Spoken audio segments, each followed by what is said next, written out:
Hey everyone, before we start, I just want to talk about Jayce's items and runes. And the first item that I would go for is Youmuu's Ghostblade. Youmuu's is a really great item on Jayce because it provides us all of the stats that we need for jungling.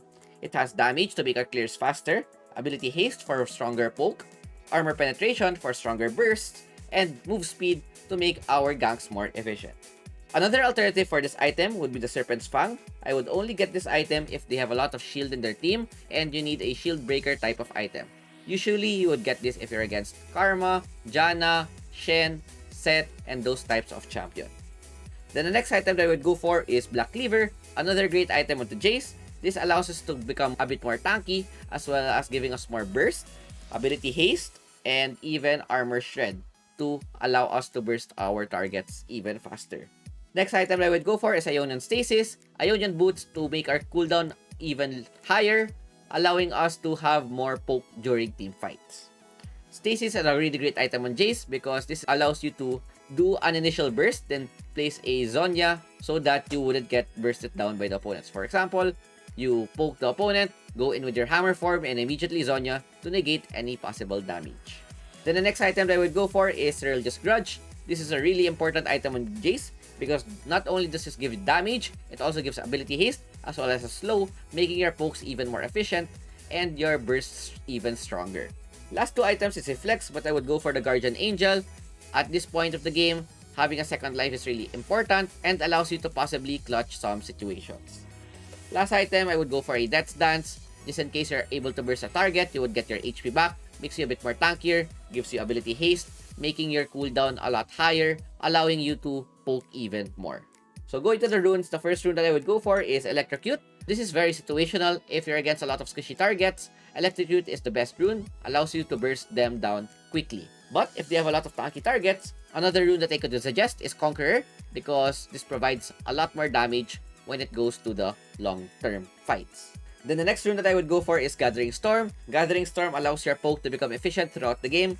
But if you would want to become a bit more aggressive, you could go for the Triumph for a bit more burst.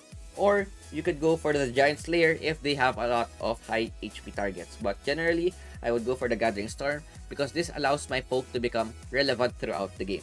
Third rune that I would go for is Hunter Titan. If they have a lot of crowd control, this is a really good rune for you.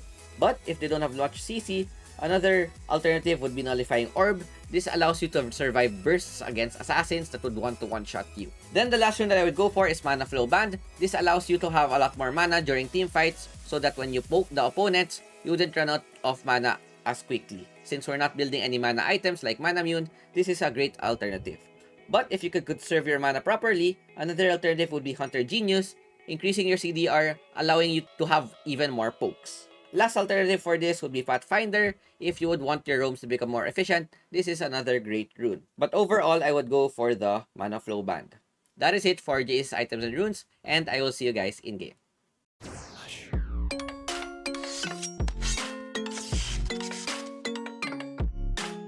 Going to the game, we're going to be playing Superhero Jayce, which is Jayce's latest skin, and is available via the Wild Pass. And we're also going to be playing his Ascended version, which is also available via the Wild Pass store.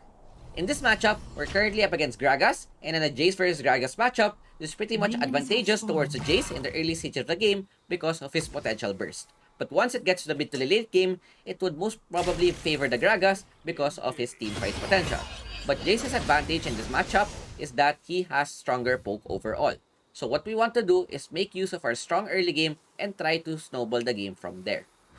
So the clear that I'm doing here right now is the red side clear, where I go for my Krugs, red, Raptor, then Flex, depending on what would happen on the map. When clearing your camps, first tip that I would want to tell you guys is always use the skills of the weapon, whatever weapon you're using, before changing it. And the second tip is try to use your hammer form when clearing the small camps because you deal AoE damage when using your hammer form. So you're able to clear the small camps while hitting the big monster. And when you're clearing the big camp, such as this red buff, you could go for the range form and go for some kiting. And once your skills are on cooldown, you can go back to your hammer form and start hitting the buff. So what's good about this is that his hammer form grants you armor MR. So when in team fights, you could go for your hammer form. If someone tries to burst you, you go for the hammer form in order to try to mitigate the burst. clearing the raptors, I use all of my hammers, all of the skills on my hammer form, then immediately switch to my ranged form to make my clears more efficient. After the raptors, I look at the map, see where I can go for. I see that the Garen doesn't have priority. Mid lane has a bit of priority, so I go for the bot Scuttler. I start it. I missed the Shock Blast, but it's okay, since most likely I won't be contested because MF Nami is a very strong duo lane. While clearing the Scuttler, you'd always want to look at the map on what anything possible that could happen. Yasuo decides to contest me and he's not able to steal the Gromp. I use all of the skills in the hammer form before switching to my range form. Unfortunately, I missed the Shock Blast, but I'm able to dodge the Tornado. Ahri goes for the Charm Flash. Not able to, doesn't connect, but we force the Yasuo Flash, which opens up a possible gank later on. So now, what I'm doing is trying to remove the ward, and I poke the Yasuo a bit so that our Ahri would have the advantage. Looking at the lanes, I think there's a one for one trade that happened somewhere. And what we want to do when playing Jayce in the early game is try to farm our Ghost Blade as fast as possible, because Ghost Blade is very important, since it not only gives us damage, it would also give us the MS that we need to make our ganks more efficient. So as you can see, what I'm doing right now is I'm just waiting for my skills. And one thing that you could do here is use the second skill on the range form for the additional attack speed, and then immediately switch to the melee form. That way, your hammer attacks would still have the attack speed buff. So your basic combo when ganking with Jayce or doing anything or any camp is starting up with your first skill, and then third skill, and then second skill, switch to your hammer, first skill, second skill, and then you could do some auto, and then you could use the third skill for any possible last hits.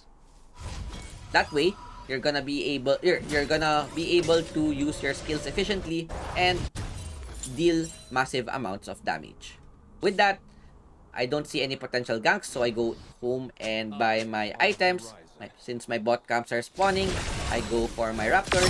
See the combo that I do here. This is gonna be your basic bread and butter combo, which is starting up with the range form, Shock Blast with the acceleration gate, combining it with the second skill, then switching to the hammer for the final blow. But there are instances where you could start with your hammer form.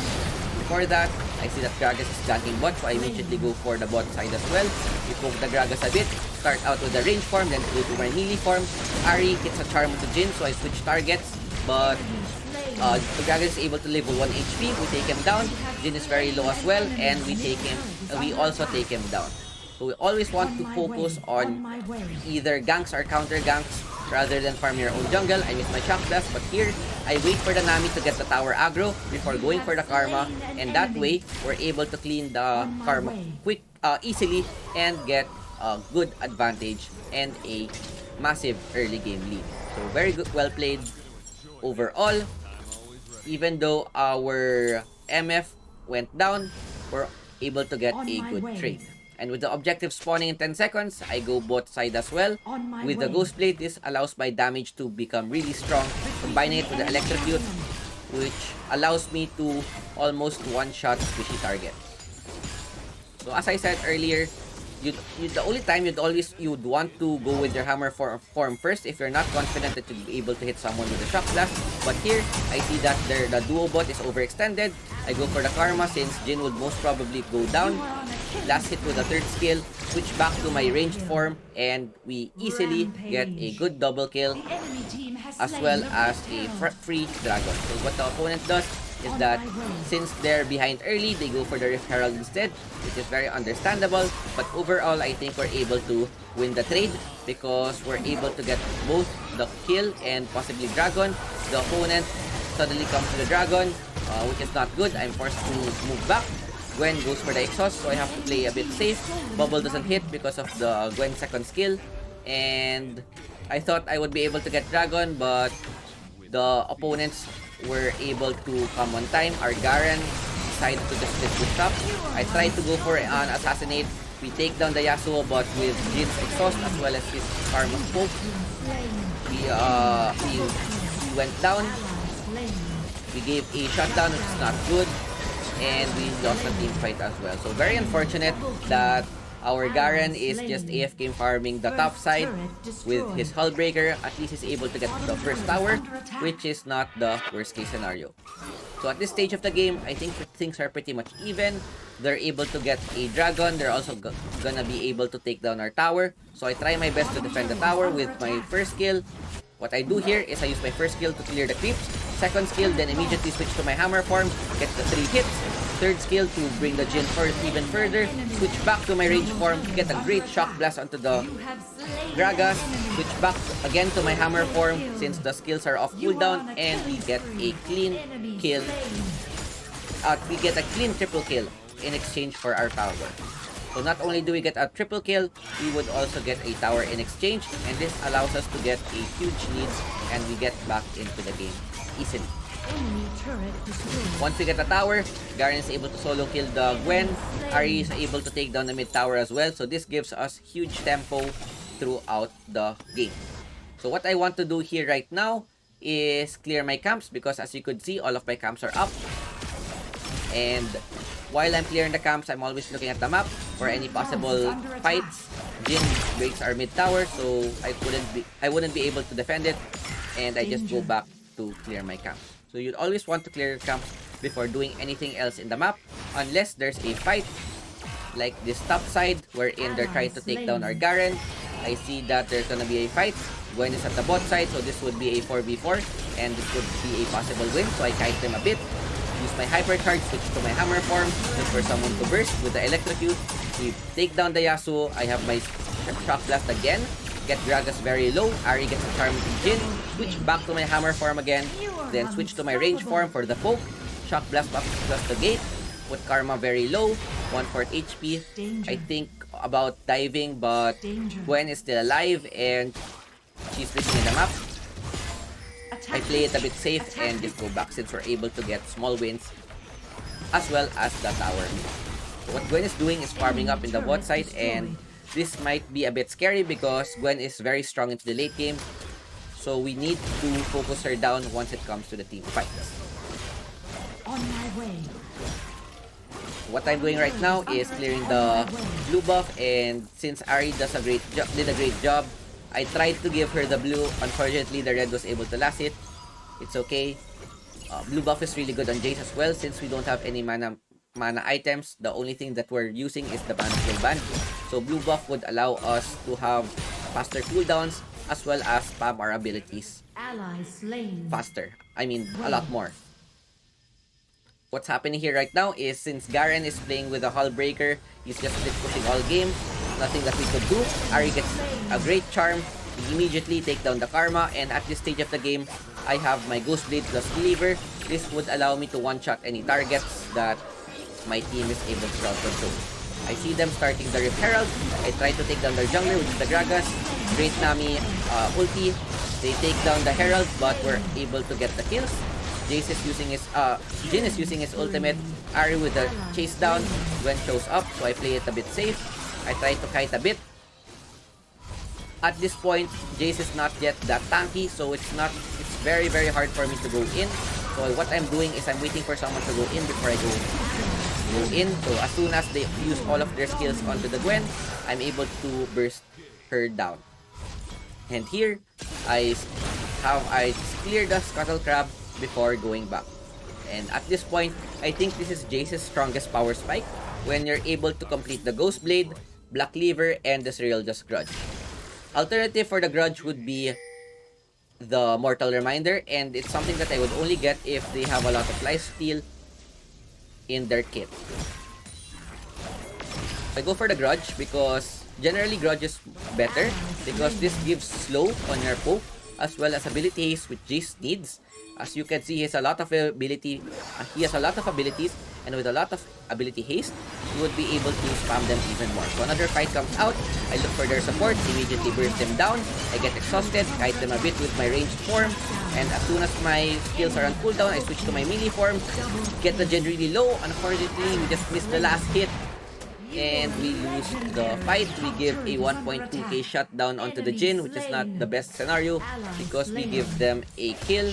The dragon is still up, I think we lost a 4v5 Turret since lost. their Yasuo wasn't even there in the team fight. So what's happening right now is that even though we're really ahead with 13 kills, my team is not doing the greatest job, especially the Top Garen who's turret is just under busy attack. split pushing. So MF goes for the contest onto the Dragon. Hopefully, he's able to deny the Dragon. Yes, with the MF's ulti as well. I see that Gragas is very low in the mid lane. And this is still a possible Dragon On my contest way. for us. Pretty much confident that we would be able to make it on time, but the opponents are there. They're able to position first. So I place a ward. Start up with the poke because the karma really low. Burst her again. Third skill the Gwen, put her away. Focus the Gragas and then go to the Gwen a bit. Then I go to I go for the smite onto the Dragon, then go for the Zhonya's Hourglass to deny Gwen's burst. So as you could see, Gwen's damage is really strong right now. And this is a perfect timing to buy my Zhonya's Hourglass because Zhonya's is really good, or Stasis is really good onto Jayce. Allows you to combo one opponent and then immediately Zhonya to prevent any kind of trade that they could do. And once your Zhonya finishes, your skills will be off cooldown and you would have another rotation on your kit. So Jayce is a very fun champion to use since he has a lot of skills. You just need to get used to his weapon cycling and to always use the skills of his weapon before switching it up. Now we're able to breathe a bit. I go for the top side since the camps are up and see how fast I clear my camp. Immediately burst down the wolf camp. Blue buff is very squishy as well. I wanted to give the blue to the Ahri but I forgot about it, and with GA up, this allows me to become even more scarier in team fights. Allows me to buy a lot more time as well since I have my GA plus Zhonya's just in case they're able to burst me. So a fight happens up top. I have my Ghost Blade for the fast response. Open up with the Shock Blast. Switch to the Hammer form. 3 hits onto the Gragas. Since Gragas is building 80, very squishy. I have the cooldown of my skills are really low.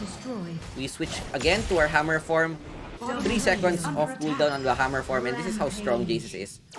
Since all of my abilities have ability haste, Ghost Blade ability haste, Black Cleaver ability haste, Herald's Grudge ability haste, as well as Ionian Boots, the cooldown of my skills are very low, and if I'm able to freely hit in a team fight, I could easily burst the opponent. So Yasuo, I overextend, which is something you don't want to do because what happens here is that not only that I don't kill the Yasuo, I also give them shutdown gold. I lose my GA and they could potentially get Baron. So it's a very greedy build for me. I played a bit cocky and it's something that you don't want. It's something that you don't want to do at this stage of the game, especially if almost half the kills is with you, right? Luckily, the opponent decides not to go for Baron and we don't get punished as much. So I'm able to respond with not much problems. So it's spawning in 5 seconds. I look what I could do in the map. I see that Yasuo is at the bot side. On my way. Unfortunate that I lost my GA, but since Yasuo is overextended, this would most probably an easy target. He goes back at the perfect time, so I go with instead. There's another fight here. Gwen is pretty hard to kill because of her second skill, but what I could do here is go for the poke. Great Charm by Ahri, use the ranged form, use my second skill, then switch back to my hammer form and burst down the karma. Overall, we're able to get a 3-for-none exchange. Even though our bot tower gets down, Garen is able to take down the top tower, and here we start the Baron since their jungler is down. I ping my team to try and help because we're quite squishy, and as soon as Gwen goes in, I have to use my Zhonya's, then immediately poke the Gwen via my range. We kite her successfully, and we go and try to finish the Baron. Because if I didn't use my stasis there, Gwen would have been able to take me down and we would have not been able to get the Baron. Good decision for us to immediately use our stasis, flash out, kite the Gwen, and secure the Baron. With that, 5 of us are able to get the Baron, and with the dragon spawning soon, What I'm doing here right now is I'm giving Ari her blue, finally, and this would most probably be a free dragon as long as we're not caught out of position. With dragon spawning in 30 seconds, the blue suddenly reset. I help Ari a bit. We try to get mid priority. Look at the positioning of my team. Garen is taking the top cut. MF is a bit extended in the bot side. Very dangerous position. And we take our position onto the dragon. Look for someone to take down. We see that Jin is in the side. Yasuo is at the top side as well. Most likely he wouldn't be joining the team fight, and this would be a free dragon for us. Once we take the dragon, Infernal is really good on us because this makes our pokes even stronger with all of the armor penetration that we have. If we're able to poke down the squishy targets, this would take at least 1/4 of their health. Since we still have Baron buff, we try to switch the mid. Nami opens up with her ultimate, but Gwen has her second skill. And once Gwen's second skill is down, I try to go for the burst, but Jin has his ultimate, and I have to play it a bit safe. I use my ranged form to poke them a bit. I miss the shock blast, but Gwen decides to go in, so we go for the punish. We immediately burst her down. Gwen is very squishy when she doesn't have her second skill, and that's the time where we could go for the punish. So Jin, poke him a bit with our hammer form. Yasuo decides to go in, and with our first skill, we burst the Yasuo down, switch back to our range form, go for the shock blast, poke the Karma a bit, then switch to the bot side since there's creeps there, go to the mid. The creeps are coming, and even though our Baron is gone, the 3 of their core champions are dead, and most likely they decide to just not defend the base. So we go for the end, and yeah, this is a great game from us overall. We're able to get a lot of kills, deal a lot of damage, secure the crucial objectives that we need. Not the cleanest game because we made some overextensions, but overall, we played well and were able to carry our team, getting a 99.55% Jayce on Grandmaster, as well as MVP and other awards. Looking at the scoreline, we get a 21-3-9, most damage dealt as well as most damage taken per death. Really great game, as well as having an awesome skin. And that is it for our Jayce jungle. Hopefully you guys enjoyed, and I will see you guys next time. Peace out. Ciao, ciao.